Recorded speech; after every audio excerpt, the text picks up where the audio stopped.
Trusting God. I guess this is going over our last chapter, objective of adversity. We've gone over those, especially the first one, many times. We'll move on to our last time, choosing to trust God. We looked at kind of extensively Psalm 42 last time. In regard to choosing to trust God, the distractions that come our way, and again, constant distance from God, weariness, weeping, bombardment, sense of loneliness. This can sum up all four of those with just the overwhelming sense of life at times that overwhelm us. And I don't know why there's two exclamation points there, but the weighty, I guess there's a good reason why there's two, because sometimes that's the hardest part to do. The concept of hope is not based on time. You say that way, the concept of trusting God should not be based on time. God's, it's easy, a trite statement to say in His will and His time. But God is not restricted to our time frame, and certainly just the very reality of the raising of Lazarus from the dead is a very vivid example of that. That even when we think that we've gone beyond the point of no return, so to speak, we've gone the point of behold, He seeketh. We need to trust God even still in those times, because we never know what God's able to do or what God is even going to do. Had He not raised, I know that's not Psalm 42, but had He not brought Lazarus back to life, there would have still been a reason and a purpose that God was doing in that regard. And then as well, concept of hope is not based on our solution, kind of goes hand in hand with that, not just that concept of time, but as well the concept of we have our ideal, and we have the plan B, plan C, plan D, and can't imagine that there's any other options there, and sometimes our God shows us that there is indeed another option. And that waiting goes beyond that aspect of time and my concept of solutions. Then the contingent, as far as verse 5, almost word for word, verse 11, I think you said that the ESV really actually duplicates them. But the TJ it mentions because of God's smile, and then verse 11, and I did notice that last week, but I had BTS or BRS. Verse 11, David has that smile. It's kind of the contagious aspect of God's response to us, and because of what God has done for me, how I should live, how it should impact my countenance, how it should impact the way I live. Well, another psalm that is mentioned in this first section of this chapter is Psalm 56. I said last week that Psalm 42 was the top, but it is actually Psalm 56. Yes. I'm doing it backwards, so to speak, as far as the time frame goes. But choosing to trust God, Psalms 56, I guess as far as the old Jewish hymn book goes, we're going in order here. Choosing to trust God. I only have 2 points. They're kind of simple points, and yet at times they're very hard points for us to live again. And this psalm, like so many of David's psalms, is in the very similar pattern of things are not going well, but I choose to trust you. And I think there's a reason why so many of the psalms follow the exact same pattern, is because so much of our life follows in the exact same pattern. We face the same things that David faces, although we're maybe not hiding in a cave for our lives as the anointed king. Certainly that's not our exact scenario. But there are times in our life where we wonder, what is God doing? Where is He? When is He going to resolve this situation? But we have to, like David, be reminded again and again and again, as David does here, as just a human instrument in giving us the psalm, of the very responsibility that we have, the choice we have, that we need to be taking in regards to trusting our God. The timing of this psalm, in fact, if you had the song title, I guess you'd call it, I'm not going to read that second line, but it says the chief musician upon that very long word. If you could ever get those letters in a Scrabble game, you would definitely win. Probably more than the board could hold. Victim of David when the Philistines took him in Gath, and ultimately the time frame is in 1 Samuel 21. I intended on reading that, but basically let me summarize it for the sake of time. 1 Samuel 21, David's on the run.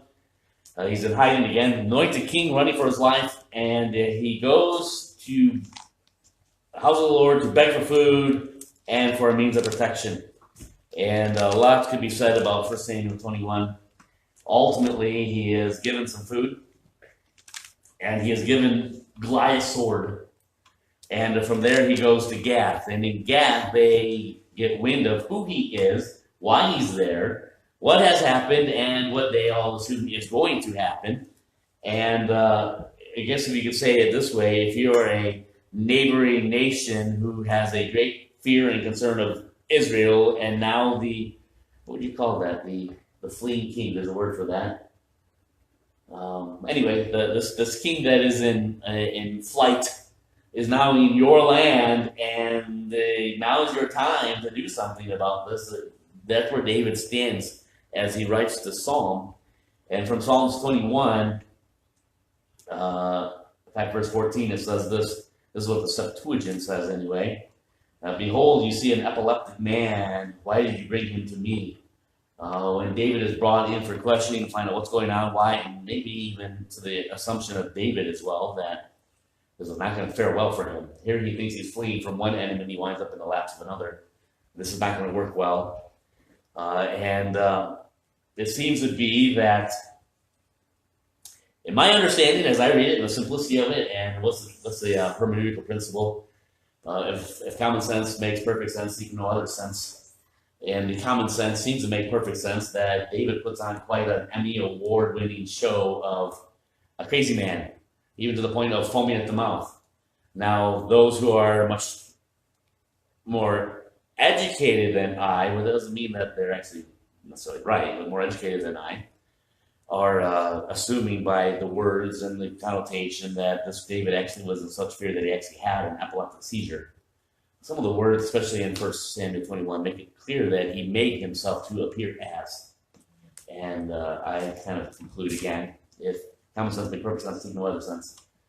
Either way, David is brought before the leaders, and he's foaming at the mouth. He's looking like this is a madman, and basically it spares his life because they say, "Get him away from us. We don't want nothing to do with this guy."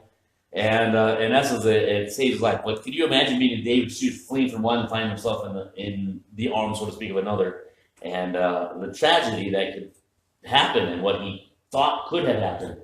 I guess you could say it this way: whether it was a medical emergency, so to speak, an actual epileptic seizure brought on by extreme fear, or if it was just a show that he made, the result was it was still because of extreme fear. We know that where David is and what's going on is not the ideal for him, not the ideal for us. And we have a song to kind of direct us in that. Look at the first verse. Be merciful unto me, O God, for man would swallow me up. For man would swallow me up. That word is a great word as far as an understanding of it. Not a great word if you're the recipient of it, but it has an idea of an animal that is literally like foaming at the mouth in anxiety or what would you try to say that? Anticipation of destroying its prey.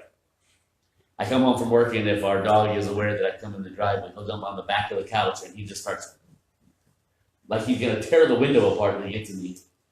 And it's out of excitement, I assume, but he has the appearance, all 13 and a half pounds of him, has the appearance that he's about ready to rip something apart. Kind of the word here, but yet in a very minimal way. Perhaps a more credible illustration would be back in grade school days. Went to a Christian school there in Downers Grove, and they had Downers Grove. There's not a lot of grass. There's a lot of buildings that come up where there used to be grass, and at our school we had very little grass. This is a huge church building. Probably their property would be the extent of this entire block. But they had probably far less grass than we do in that whole area. And a large portion across the street was parking lot. And so for recess at school, that was our playground, asphalt parking lot. And the parking lot was divided as such that center in the middle was some light poles, if I recall, and 2 buses, I think, were parked there. 2 buses that probably should have been retired decades earlier, but there they still sat. Oil on the pavement below. It was just a typical, barely surviving church buses that were taking place there. So we had the circumference around, kind of with the wheel, the buses being the spoke there. We had circumference around, and half of the parking lot then, would be the girls. The girls had their little games and whatnot that they did, and then the other half would be us guys. And there was always a buffer in the middle between us. That's kind of where the teachers would stand, or those kids that didn't want to play with either the guys or the girls, they just stand there as well. And us guys had the end that. What would that be? North end. If I would have my directions right. The north end of the parking lot, which just, is asphalt, curb, probably a section of grass. Well, I'm exaggerating. Maybe, a good amount of grass that went downhill to the neighbor's yard. In the backyard of that neighbor's yard was this monstrous of a dog that always seemed to be foaming at the mouth, it looked like. We thought it was just mad. But we'd always play kickball, and there would be times that the ball would bounce. We kicked away from that yard. Home plate would be against the fence, out into the parking lot. But there'd be times when you're thrown back to the home plate, it would bounce and then go into the yard. And if the dog was out, our game's over. We're not going into that yard to get the ball. If the dog wasn't out, we would pick straws and see who got the short one, because we never knew when the owner, who, if I recall, was a very grumpy old man. We never knew when he'd open up the door and let the dog out. And so we quick run over, get the dog, and get the ball and jump. I remember one day we were playing, and the dog was outside, and he's running up and down the fence. Just a barking, slobbers flying. This dog looked like he was ready to kill. And the inevitable happened. We threw a ball back, and it didn't bounce into the yard, but it bounced and hit the fence and bounced back to where we were. And no thoughts on our part, but we were just thankful that it missed the home run, so to speak, by just a few inches, and bounced back our direction. And I believe his name was Joel, if I'm not mistaken, was one of my classmates. He bent over to pick up the ball, and that motion caused the dog, and I kid you not, he leaped right over the fence, took however many steps to Joel's exposed backside, and right on the back of him. And I remember all of us being so amazed at what just had happened. This dog had been out day after day, just running and barking and like he's going to destroy us, but we were thankful for the fence. We just saw this dog leap the fence. And this was a tall fence. And not only that, we just saw him, as he still is, with his mouth, his jaw around the bottom side of our classmate. And we all stood there in fear. And I remember one of the teachers from the buffer area came running over, and it was a lady teacher. I believe what she did is she took off her shoe, threw it at the dog, and the dog went and ran into the front porch and laid down. I remember having a much greater respect for the dog in the yard, knowing now that he could jump over the fence. And I also recall that we shortened up the buffer between the guys and the girls when we put the buffer instead between us and the dog. And when I read this phrase here, for a man would swallow me up, and I look up what the Hebrew word, and it has a picture of a wild beast literally foaming at the mouth in attack mode, my mind goes back to whatever grade that would have been, 5th grade or whatever, and Joel's unsuspecting trip to the ER. And he continues on, he fighting daily oppresses me. Now, there's no ending. That dog never bothered us again. It continued to bark in the backyard, and I believe the police were called, and I think the owner was given a strong reprimand that if that ever happened again, he'd lose the dog. But can you imagine what David is facing? He's facing this wild beast of humanity out to destroy him with such a degree that he's using a word that is used to describe a wild beast that's perhaps even not a healthy wild beast, foaming at the mouth and doing it daily.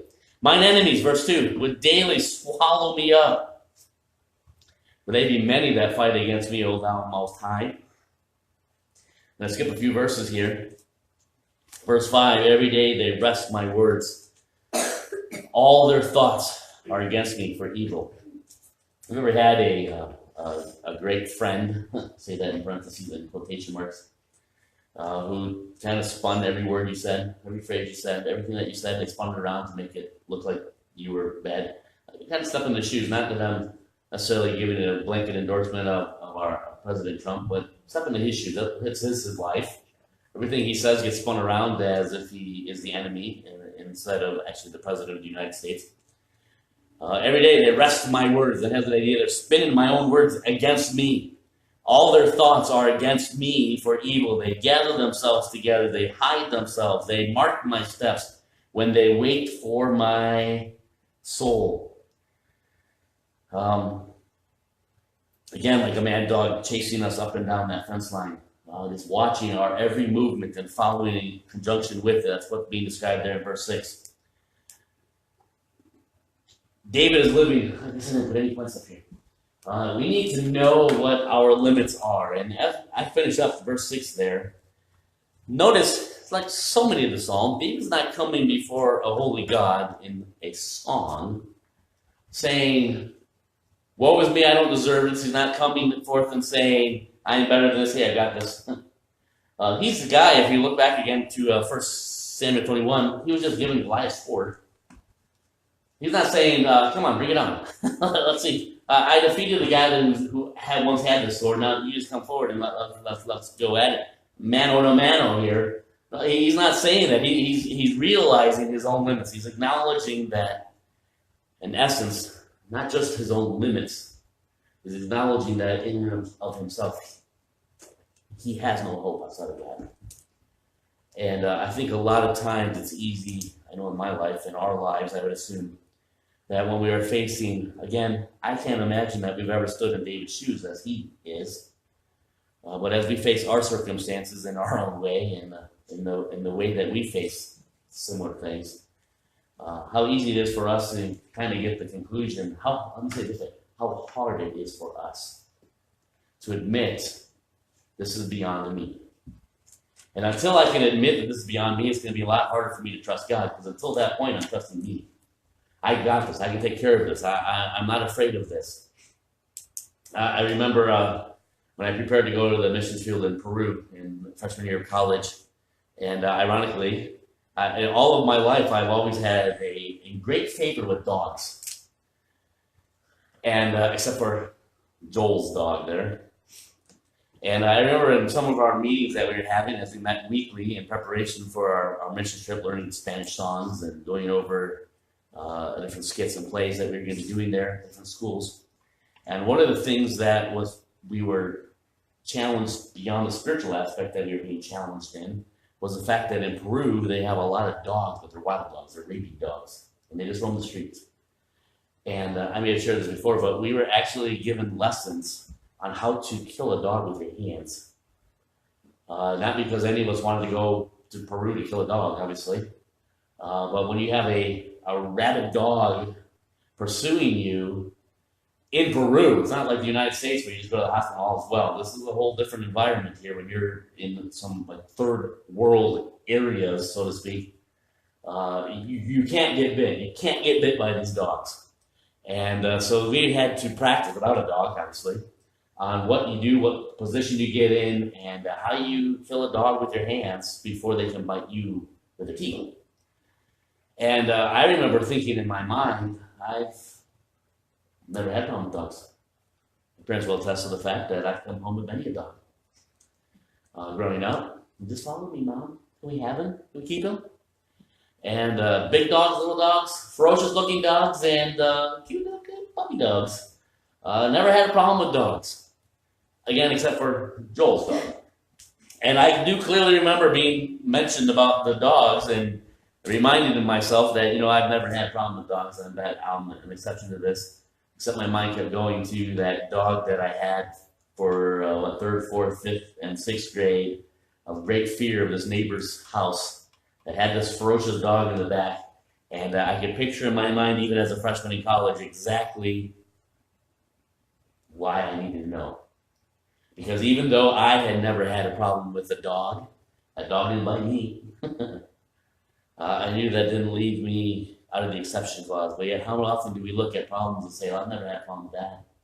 I can master this. I've had people talk bad about me before, and I can get through this. And we're choosing, in essence, to trust ourselves instead of trust our God. And I'm not saying that we should walk around necessarily with our tail between our legs as defeated.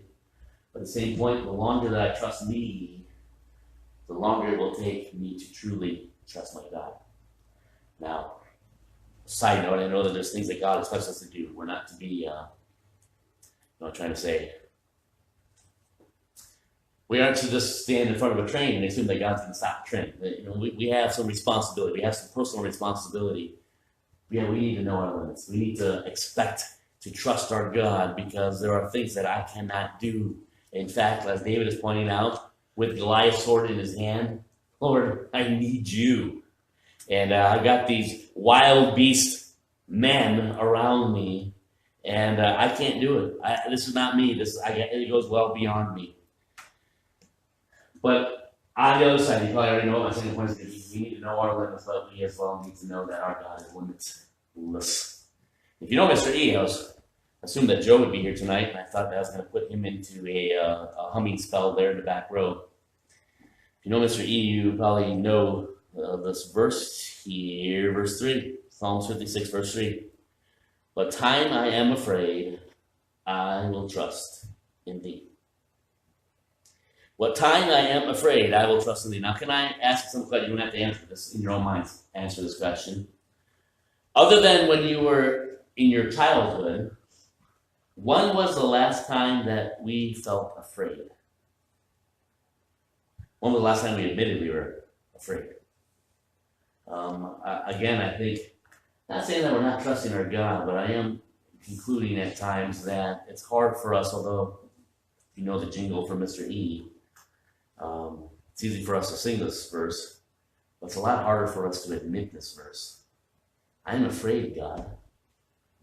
And in my fear, I have no one to trust but you. I'm not trusting in me, not trusting in friends, not trusting in family members to come and rescue me. When I have this fear, there's only one that I will put my trust in, and it is you. What time I am afraid, it's in you that I'm going to put my trust. I'm certain, I guess after 17 years, I probably had shared all my illustrations I could come up with before. But in college, again, now I'm Maranatha, so from Florida to Wisconsin. During the off season, I worked security at campus and off campus, and then during the summer, I would stay in a couple of summers. I stayed in Wisconsin and worked security, and I was an unarmed security guard. And they had the company that I worked for actually had an armed division and an unarmed division, which meant I mostly did factories and malls and that type of security work. A few times you do events. Got to do a lot of the Madison summer events that take place, and but anyway, at one point they still do a ghetto there in Madison, and yeah, I know my wife certainly has heard this illustration. They had a ghetto, and always had to be two guys, 24/7. There were two guys that were always on security at this ghetto. Right next door was the fire department. They were great at providing help to us. If they heard shots fired, they were the ones that immediately got on their radios and called the police, and we didn't have to call 911. We didn't have to do any of that. They were right there. They took care of that all for us. But we had to be the eyes and the ears and kind of control what was going on in and out. And the second guy went home sick, and I was working a mall that was not far from where this Madison ghetto was. And so I got the call on our radio and said, we're going to leave you, we're going to allow the mall just to be without a guard. You need to go down the road and assist so-and-so at this place. And you had to be armed to be there, but not I. I'm not an armed guard. So one armed guy, one armless guy, literally. Not just a college student. The other guy was, he's probably old. As far as I thought, he's probably 32. And so it's this old guy with a gun and myself, college student with nothing but a flashlight, and I think I had some mace and handcuffs. And we heard shots fired, which was a very common thing. It was not uncommon for that to take place. And the guy that I was with, we were both in the guard shack. He takes off running and disappeared. In fact, he told me, "Stay here, stay here." I was not opposed to that. That sounded like a great idea for me. I have no defense except my flashlight. And so he ran out to figure out what was going on. I knew next door the fire department was already calling the police department. And so my objective was just to man the guardhouse and to wait for the police and point them in the direction he ran. And so I understood my role, and all of a sudden over the radio, this guy, my coworker, yells out, "Stop the car!" And again, I've shared this before, but it reiterates this point. I remember thinking to myself, "How am I gonna? How do you stop a car? Please stop! This is a car that I'm assuming was involved in a shooting. What am I? I can't shoot the tires out. I can't hold a gun and say stop. I'm just gonna please stop." And so I'm in the guardhouse in complete protection. In fact, they even had bulletproof, oddly enough, they had bulletproof glass windows in this guard shack. So I'm in safe place, safe zone. Stop the car. My first thought was, I don't even see a car, but I know there's one coming. And just as I had the thought of, what car? I see a car coming around one of the buildings and heading towards the exit. And I jumped out the front door and jumped. It went down to one lane road, so we kind of control who went in and out. And I stood in the middle of that road and just held out my hands. And I remember as I jumped into that moment and saw this car speeding toward me, in my mind I thought, this is the dumbest thing I've ever done in my life. Why am I here? At the mall, we had a couple times we'd have shoplifters, and I got to use my handcuffs a few times, but I never had a speeding car with people with guns inside of it speeding towards me. Why am I doing this? What in the world am I thinking? And for whatever reason, the guy stopped. But if there's ever a time in my life that I could say, what time I am afraid, I remember that fear like I've never felt fear before. I literally did not think I was going to survive that night. I literally thought I was going to be a speed bump on the guy's exit. Well, it turns out it was a drug deal gone bad. Shots were fired, but nobody was hit. Nobody was hurt. It was more of a threat, shooting over their heads. And who would have ever thunk it? But the drug dealers had enough respect for life that they actually stopped the car. And my claim to fame, I actually got to put handcuffs on a drug dealer in Madison, my claim to fame, only because the guy stopped. Otherwise, I would have been a speed bump on the road on his way out. But I have to admit, there's not probably been too many other times in my life that I've ever had fear like that. And the scenario would be to ask ourselves the question, I'm not trying to get us to all have to go to the psychiatrist here this week, but why do we not have more fear? That's kind of a funny question to ask. Why do we not have more fear more often? And again, I'm not trying to get us to have fear all the time and run for counseling because I can't handle my fear, or run to the prescription desk. But ultimately, I think so many times we got it covered. We got the situation under hand. And if we know there's going to be a danger, if we know where there's going to be some fear, we're going to do our best to avoid it. And sadly, I think there's a lot of times that our God has asked us not necessarily to stand in front of a speeding car, but there are times that our God has asked us to do something that would cause us fear, but because of our desire to avoid that fear, to avoid that position of vulnerability, if you use that word,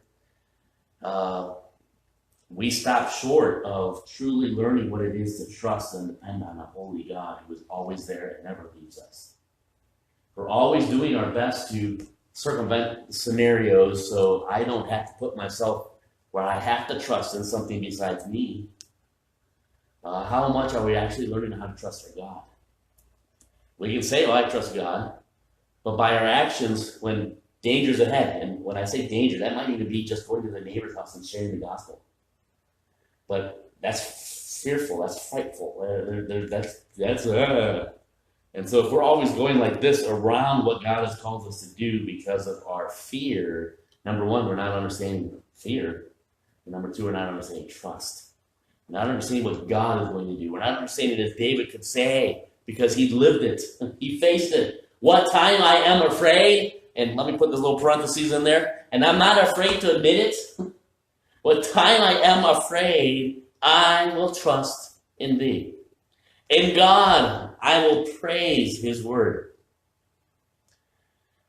Imagine, I've just described these men that are trying to attack him like rabid, is that the right word? That sounds funny. Rabid, that's the word, that's what I was looking for. Rabid dogs, foaming at the mouth. He described other men in that way, and he says these words, in God I will praise his word. In God I have put my trust. I will not fear what flesh can do unto me. And it's not because David's running for his life in fear, although we know that there in Gath he was foaming at the mouth in fear. But his statement here in that time frame, when the Philistines took him to Gath, he says, I will not fear what flesh can do unto me. So I'm going to put my trust in my God. I'm going to put my trust in him.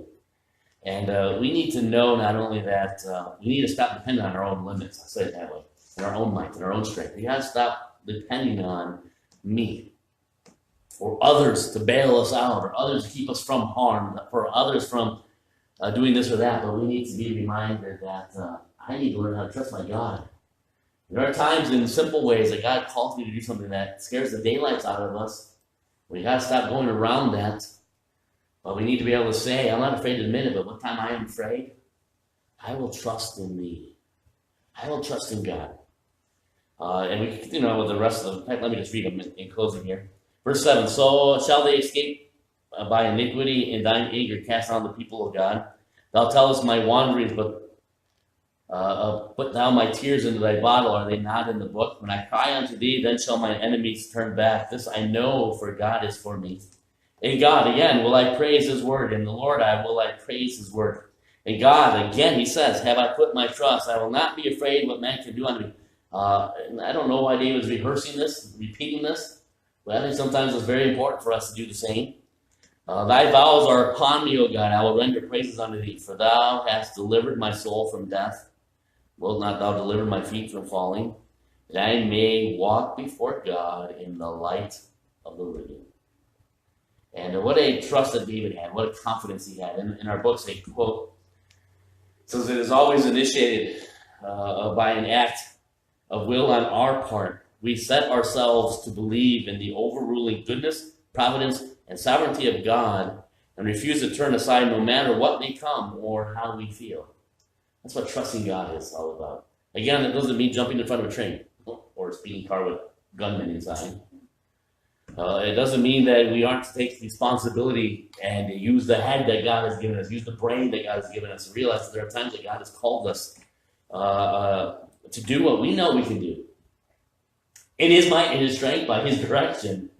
But we also need to be reminded of, exactly as this phrase says it, is always initiated by an act of will on our part. We set ourselves to believe in the overruling goodness, providence, and sovereignty of God, and refuse to turn aside no matter what may come or how we feel.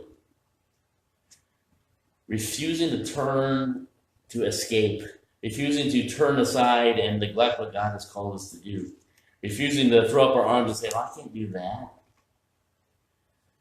But moving forward and learning to trust God as only God can and will do. Again, for a repeated illustration, I'm certain I've said before, first time freshman in high school when my pastor called, I think it was before a Wednesday night service, he called at our house and asked me if I would preach the next Wednesday night service. And I think my mom answered the phone. I think we were sitting down to eat before we go off to church, and kids program I think I was involved with. She called me over the phone and said, the pastor wants to talk to you. Well, what does the pastor want to talk to me for? And again, I'm a freshman in high school. He says to me, hey, I think I'd like for you to preach next Wednesday. What do you think? And it wasn't that he was on vacation. He was going to be there. He just wanted me to preach. And I remember my first instant, I kind of laughed. And I said, I don't know if I can. There's some guys in our youth group that were older than I was and that could preach very well and had a very good public presence. And not me. Who am I? And I remember telling him, probably very politely, because I had a great respect and love for my pastor, but probably very firmly that I'm not your guy. I can't do that. And I remember sitting back at the table, and I think my dad asked me, what was that all about? Like, why did the pastor want to talk to you? What did you do, son? And I remember sharing with him, well, he just wanted me to preach, and I said, I can't do that. And I remember my dad said, you need to call him back and say yes. I remember thinking to him, I think that would be a very bad idea. I didn't say that, obviously. Again, trying to be very respectful, but in my mind, I was thinking to myself, that's a very bad idea because this frightens the daylights out of me. I can't do that. There's no way I could ever stand in front of a group of people and preach. You know, there is the reality of what David went through to learn that what time I am afraid, I will trust in thee, and to have the confidence that David had there in the rest of that chapter to point out the rest of that song, rest of that song. And here's why I know I can trust my God, because he's never failed me. And to come what may, I'm not going to divert. I'm going to follow what God has called me to do, and regardless of what the fear is, regardless of what the consequences, regardless of what the cost is, I'm going to follow. I'm going to trust. So I need to know my limits. I need to acknowledge my limits. Stop trusting in me. I also need to know and be reminded that my God is limitless. And not be afraid to admit that I'm afraid. But I should also then quickly admit that there is always one that I can trust in. And what a comfort that can be. If we're not always trying to avoid those times of gaff. We're not always trying to avoid those times of the pastor asking if you want to preach in front of the church with people listening and looking at you. Maybe learn how to do that as well. No limits. No, God is limitless. I think you can apply that all into probably 130 some Psalms out of the 150. Because it's a lot of them are very repetitious in that regard, but I think it's important for us to be reminded of that regard. Stop trusting in yourself. Know that you can always trust in your God. And now we need to live that. We put it into action. Come what may. Let's march forward to our God and move forward. We have any other comments, questions? I was getting a lot of buzzes. I don't know if it's something I need to be aware of. Oh. I do want to mention, Miller's not here tonight. Joe was not feeling well. He asked that we would pray for him. He's been having a lot of intense headaches and vision issues. And I know he's had some health issues in the past and concerns. And so certainly be in prayer for that. And it's been hitting him a lot lately in the evenings times especially. So certainly keep Joe in your prayers. Anything else? Any comments? Technically right 7 o'clock. I guess after that last illustration, you never know that I was the guy that never wanted to talk in front of anybody. I was going to get him to stop talking in front of me. Let's go to the word of prayer. Dear Lord, we thank you again for all that you are, for all that you continue to do for us. We thank you that you are a God that we can always trust in. And I pray that we wouldn't ever be ashamed to say that we are afraid, but in those times of fear, that we would learn that you are a God that we can always trust in. And I pray that it be the song of our hearts, so to speak. That even in the greatest of danger, that we'd be able to acknowledge that our lips would continue to praise you. And I just ask that you would remind us of that. Perhaps in the next few hours, the next couple of days, when we face that next situation, the next trial, the next thing that we know that you've called us to do, but yet it brings us way out of our comfort zone. I just ask that you would direct our steps. And that in the midst of our fear, whatever extent that may be, we'd always know that you are a trustworthy God. A God with no limits in your strength, in your power, in your might, and certainly in your love for us. And we thank you for that. We still need to pray for Joe, and certainly his medical needs tonight. I just pray that you'd be able to give the rest that is necessary, certainly that you'd be able to give him the grace and strength that is necessary as well. That you'd be able to determine perhaps what is wrong and find a remedy of that. Let's pray that you'd be able to rest in you here even this night. And for each one of us with different needs and circumstances in our life right now, I just pray that you continue to direct our steps as well. We give you the glory for it. In Jesus' name, amen.